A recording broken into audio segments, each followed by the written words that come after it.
Welcome, everyone, to Seeing the Light. I'm Karen Massoud. And I'm Charlie Kirk. And we welcome you here today. We're going to remind you about Charlie Kirk. On August 24th, he did a video that is still up on Turning Point USA that you can find yourself by going to My Speech at the Pastor's Summit. And that was 17 days before he was killed. Before his death. So we're going to discuss what he was talking about in that video and that audio, because it really needs to be remembered. And we need to remember what Charlie Kirk stood for. Of course, in Jesus to Muslims, that is exactly what our ministry is all about, JesusToMuslims.org.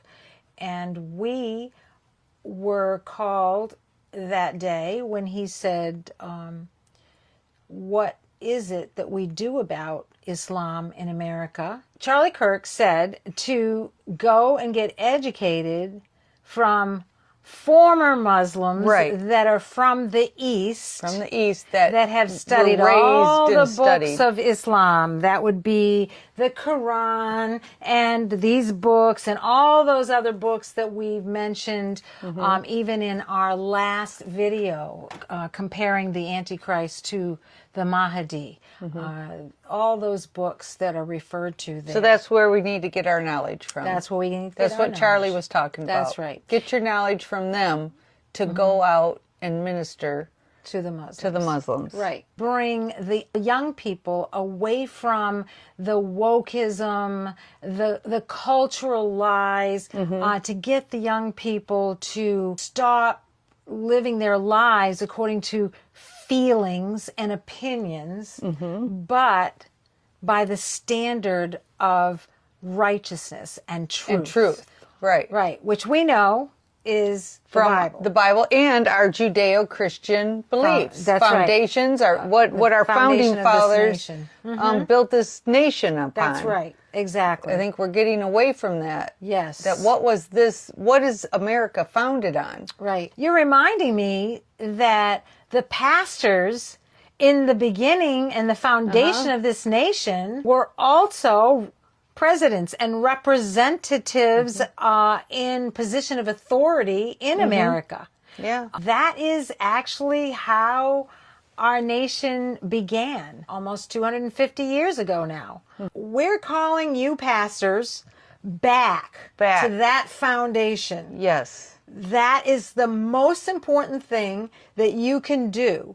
And yes, we as Christians need to get involved in the different aspects of America which God created government, to be involved in government, to be involved in education, in media. We to be the leaders. Yes, and in entertainment. And to lead people to Christ areas. and lead people to the knowledge of Christ. That's right. We're the ones that have the authority of Jesus. He gives us that freedom so that we don't have to have a dictatorship. We can be self-governed, and that's the idea of our Constitution. So we need to get back to that. And this wokeism is an unclean spirit. Yes, it is. Charlie was talking about that. Talked about that. And how it's a virus. It gets in and it destructs. To destruct the foundation, the inerrancy of the Word of God. Yeah, they wanna make it not true. It's kind of a war on words, okay? The Bible is the Word. Jesus is the Word. He's speaking in the Word. And we're supposed to, our full armor is to use the sword of the Word to speak the truth so that that Word, which is powerful and mighty to pull down strongholds that come against the knowledge of God, which is in the Word, and to rightfully divide the truth from the lies, and it never returns void once we've spoken it into the hearts of the lost people, that they will hear that word over and over again until they accept it if they are searching for truth. That's the whole idea of speaking the word. We're not supposed to be allowing our emotions or our opinions to lead our lives or to lead, others in life. No, we're not supposed to at all. Charlie Kirk also mentioned about the alliance of wokeism to the red-green alliance, which is the Marxism is the red and the green is Islam. So they're all standing together as one to undermine the Judeo-Christian foundation of this nation. He called it Christendom. Okay. Yep. And and he was trying to point that out to the pastors. Yes, he was. Pastors, this is what's happening. Right. And pastors, we need to wake up. Yes, and it's been happening for more than 50 years. Yeah. Way more than 50 years. I remember doing some research on how our nation got to this point. And we might think about Madalyn Murray O'Hair in the 60s, who screamed and yelled curses, and the courts just let her get her way to get prayer and Bible out of school. But I learned from a friend that I needed to research further back, all the way back to 1907.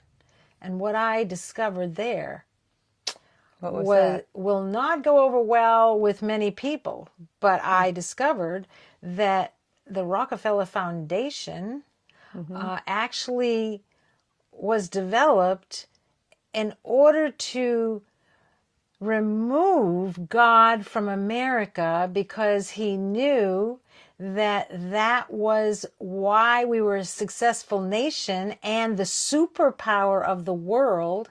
And in order to be the leader of a one world order, they had to remove God. He needed to remove God and bring America down to the level of third world countries. Now think about what we've been seeing. With open borders, immigration, open borders through the Obama to the Obama. Destroying the Judeo-Christian beliefs. Right, bringing those foreigners in to get them to vote instead of us Americans, which are never going to vote for those policies. They were bringing in new voters in order to... And these policies are destroying our beliefs. Boys and girls sports, right? That goes totally against our Constitution. Yeah. It's also, in the face of God, it's mocking God. Because in the beginning, it's mocking God, in the beginning, God created male and female, right? So that's precisely what they're trying to do. They're trying to undermine our beliefs. And other foundations joined him. And I mean, we'll leave that for now. You can look that up for yourself. But there are other foundations that also joined him in doing that because they want one world order. In addition, we have to remember what a blessed country we've been for. As of July 4th, will be 250 years. 250 years. We'll celebrate our Judeo-Christian foundation of this nation. Charlie also mentioned that day that he was constantly being attacked by jihadists. Yeah. Not only Islamic jihadists, but he called... purple-haired jihadists. That was the other people like the Democrats. Out in the streets that were wearing the funky clothes. And the rainbow people screaming and all and the abortion people and all of them together. That's what he was talking about. That they were attacking him. So because they don't want to hear truth. Right. So that's the whole problem there.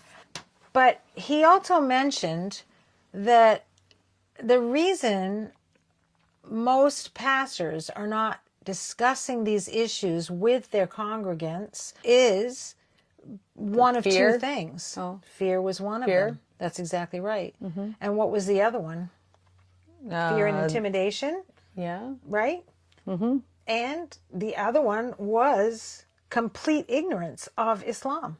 Yeah, unaware. They're Being unaware. That's right. Unaware. And that's where he was telling you to go to somebody, a former Muslim who has been trained and knows from the beginning, all the books, what their agenda is. Right. So my husband teaches, if you look on our website, JesusToMuslims.org, under seminars, you can see he has teachings from 1 hour all the way up to 12 hours. And if you took all 12 of those, you would learn the history of Islam, how it started, the first 13 years of peacefulness, and then the 10 last years of Muhammad's life, which were violent historically, and then the 5 pillars or the 6 pillars of Islam, and spiritual questions that Muslims ask, and on it goes there. If you see the topics, you'll see. And when you learn all those, I have to tell you, we have missionaries out on the field because they learned all of that before going out. Okay? And I highly recommend it. In order to go to Muslims, you need to learn, what do they need to hear?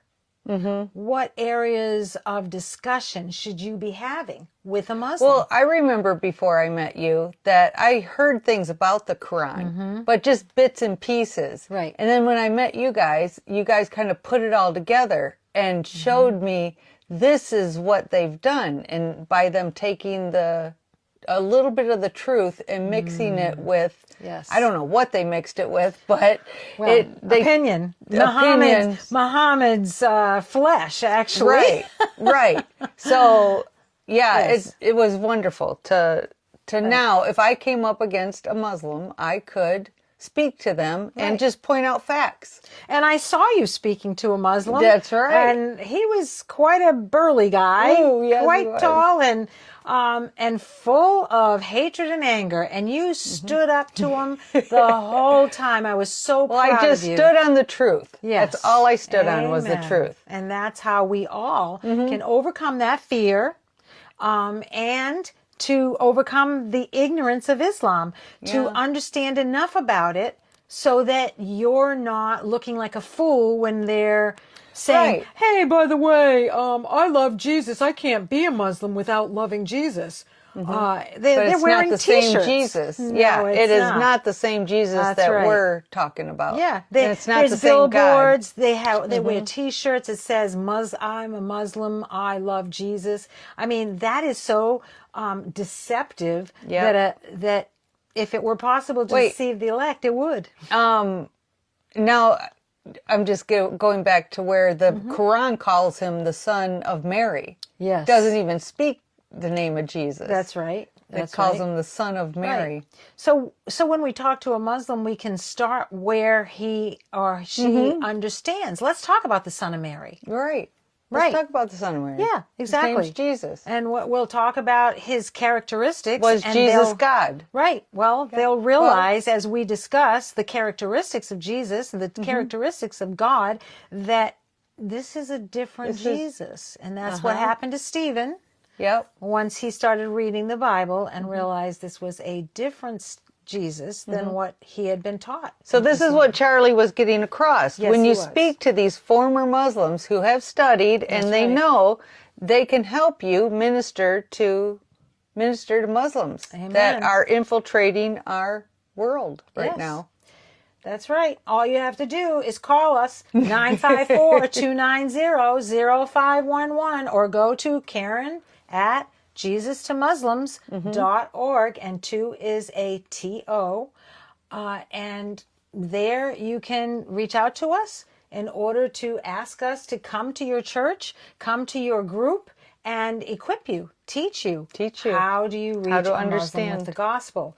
To understand enough about it so you're educated and you feel bold in sharing the gospel like you did. And so, in the Old Testament, in Deuteronomy 28:43-52, Moses warned the Israelites. And what did he warn them? The foreigners. Watch out that the foreigners don't come in and overtake you. That's right. Right. That's exactly what he warned. And so, you know, the Word of God is the same yesterday, today, and forever. Whatever was taught then needs to be taught now. We cannot let foreigners take over our Judeo-Christian values. nation. Yeah. And our values, exactly. Our Constitution. That's right. Is built on it. That's exactly right. Here we are in, sadly, not even recognizing Europe anymore. Oh, gosh. Yeah. I rode a train in Germany, and there was the faces of the people. There was no smiles. Yeah. No smiles. They were glum. They were hopeless. It was almost like they were living hopelessly. And I told my husband, I was like, do you see this? Do you feel this eeriness on this train? Yeah. Yeah. They just were not. They were just not happy. Right. They were not happy. Well, if you go to Britain these days, you'll see a majority of Muslims. As a matter of fact, the most popular name in Britain now is Muhammad. Okay? And so now they're in Parliament. They are taking over the universities. They're taking over all different positions of authority there. And according to friends we know there, they're saying Britain is gone. These open borders in America and the non-assimilation of Muslims marrying our women, procreating, proselytizing Islam wherever they go, indoctrinating people to believe that Islam that they follow is a different one than the one that came on 9/11. That's absolutely not true. If they really, truly are not believing to kill the infidels like they did on 9/11, then that just means they don't even know their own book. So what kind of Muslim are they? And again, if that's the case, then you should be able to share the truth of the gospel. Should be able to share the gospel. Really easy. Understand it. And they should want to hear it because they don't know enough about Islam to even follow it. That's an easy fish. That's right. It? That's an easy fish. You bet. You bet it is. That's an easy fish. So we don't want to secularize our country, and we don't want to Islamicize our country. And so we need to really be aware of this strategic plan that has been going on for some time to align the Democrats along with the rhinos and those who stand with Islam, stand with communism, stand with wokeism. That's not biblical, okay? So therefore, they're not really supporting standing our for country. America. Exactly. Yes, they're not supporting standing for our America. country. Our country are That's right. Judeo-Christian values. Therefore, they should not be in positions of authority. Right. Don't you agree? I agree. I don't know how they got there, but we somehow allowed them to get there. So yeah, I have a feeling that they might have Bernie Sanders that swore in Mandami. Mandami? Yes, he did. So, and didn't even call him to uphold the Constitution. He didn't have to say, "So help me God." None of that. None of that. And he swore on a Quran. So, yeah. So how about there's that? the values. We've shared to you what's in that Quran. That's right. We did. Should our public officials be swearing into the Quran? No, Absolutely shouldn't not. have no part of it. That's right. No part at all. There are now up to 2.1 billion Muslims in the world. It is the fastest growing religion in the world. They call it a religion, but it also is very deceptive and intimidating. So between the having 8.1 children per Muslim wife, socializing Islam through intimidation, and getting into positions of authority and intimidating, all of these ways are how they have taken over Europe and all of these countries. When they don't have military might, that's what they do. And it's called stealth jihad. It's taken over a country from within. And we've got to stop it now. Stand with the caucus from Texas that they have out. The I'd like No you guys Sharia to look up caucus. stealth jihad. Yes. Find out what it's all about. Yes. Look that word up, or look that phrase up, stealth jihad, because I had no idea what it meant. Yes. Until Yes. now. So that's without picking up a sword, without picking up a gun. Because they don't have the capability of that. Not to stand against our military, Right. as you can see. As you can see. But that's how they're going to do it. And they don't care if they wait 100 years to take over the country. They will do it. So we got to think about our children 100 years exactly down the road here. What are they going to be facing? That's right. That's right. What are we leaving to them? That's right. That better be important to us. Yeah. Charlie Kirk was very clear in making the statement that Sharia and Islam is not compatible to our U.S. constitutional and our Western civilization at all. Yeah, it's not. And that is absolutely true. As a matter of fact, he tried to educate the pastors that day by asking them a question. And we're going to ask you that question right now. The one he asked. Which one was that? Did you know that the Prophet of Islam married a 6-year-old girl and consummated the marriage at 9? Yeah, this is Muhammad. Right. Married a 6-year-old girl and consummated the marriage at 9. And her name was Aisha. You can find it in all of these books. Okay? And the fact is that in America, according to our laws, that is pedophilia. that's what it's called. Pedophilia. So get that straight. Why would we want a Muslim in position of authority in America, in our Judeo-Christian nation, who that worships believes that? Well, Muhammad they worship him. Yeah, so they're going to follow what he did. So you think that they're not marrying off their own children? Their own 6-year-olds and 9-year-olds? And I know for a fact many that I have encountered and know that were married off at a young age. Their husband was picked for them at that young age. And by the time they were a teenager, they were already married to an older man, usually anywhere between 10, 15 years older than them. So that's absolutely ludicrous. According to our Constitution. To our values. Yes, exactly. To our values. And this is what they're doing inside their own homes as well in America. I guarantee you. In fact, Charlie Kirk, when he said that on that day, on August 24th. At the summit. At the pastor's summit. That's right. He said, my security is on high alert today. That if they kill me, I'll see you in heaven.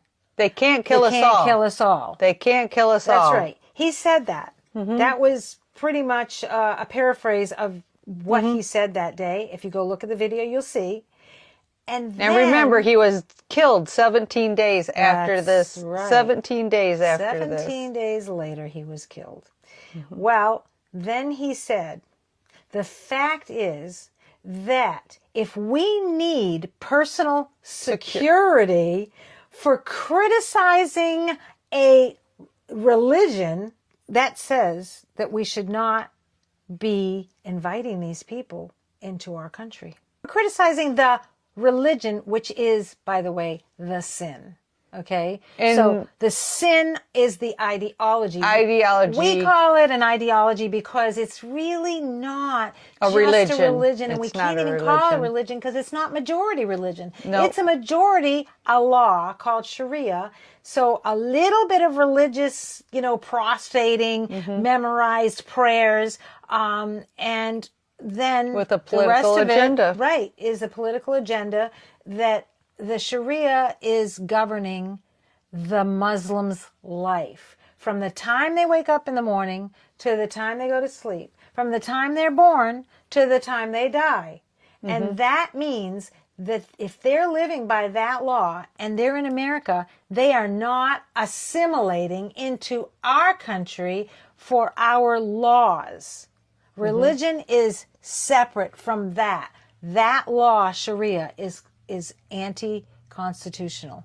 There's a term we've also mentioned in the past called taqiyya, which allows a Muslim to lie and deceive to advance their goals of Islam.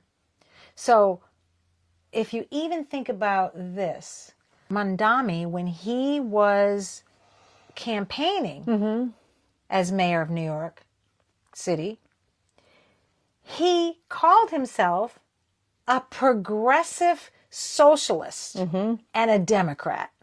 He ran on the Democrat ticket. Okay? That's what he called himself. Once he was elected, once he's elected, go look at what he's been saying.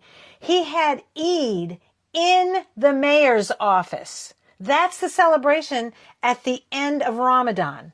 Right in the inside of the mayor's office. That's what he did. Did he have Easter celebration there? No. We just had Easter. He didn't have Easter. No. He had the Muslim celebration at the end of their Ramadan, the Eid festival.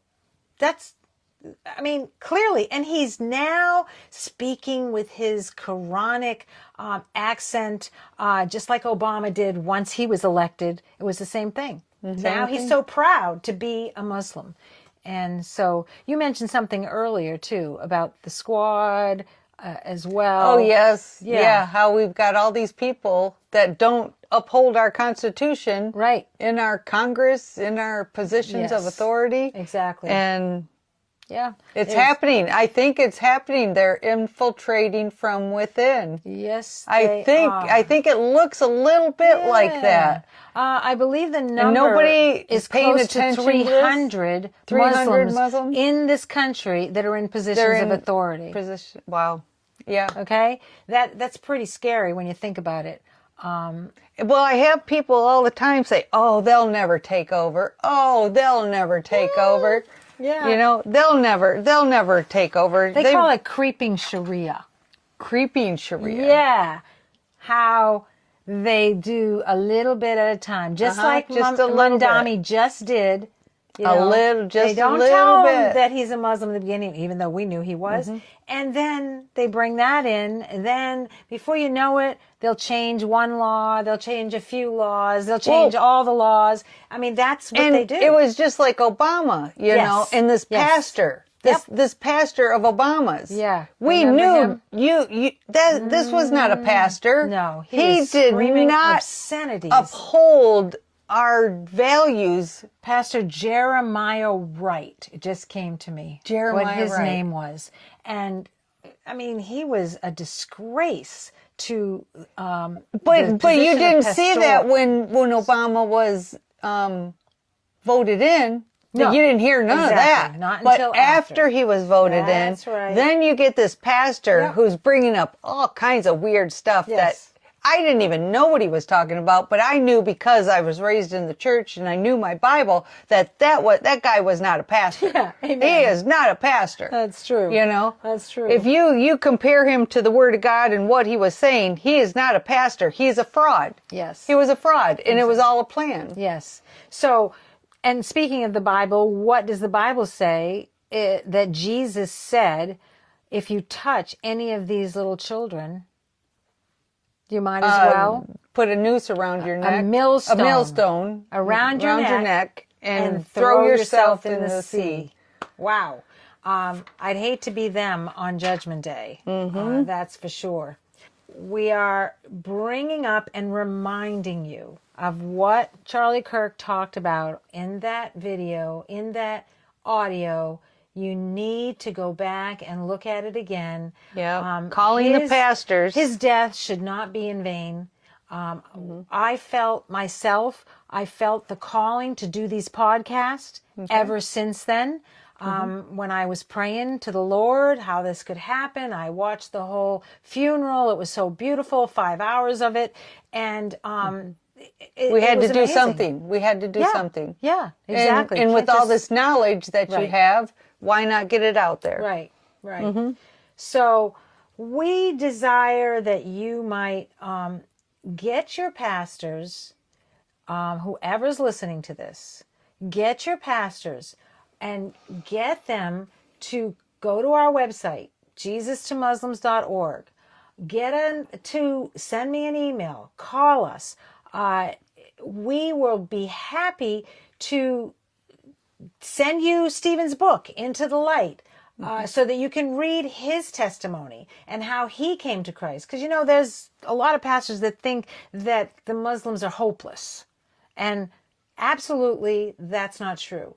We're about to go to Texas to go to a conference with many former Muslims like Stephen, coming together to fellowship together, to share teachings, to share testimonies. And it's powerful when a Muslim comes to Christ. So we ask that you do something about it. Take action and call us, email us, go to our websites, and we would love to send you Stephen's book, Into the Light, in the mail for you to read it, and then invite us to come to your church to equip your church body to be ready so they will no longer be afraid. Right. They will no longer be ignorant to Islam, and they won't be duped. They won't be deceived.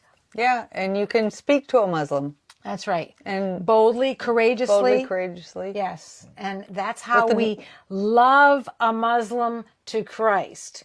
Because we love them enough not to let them go to hell where they're on their way to if they don't get the gospel. Yep. Okay? So thank you. Thank God you. bless you. God bless.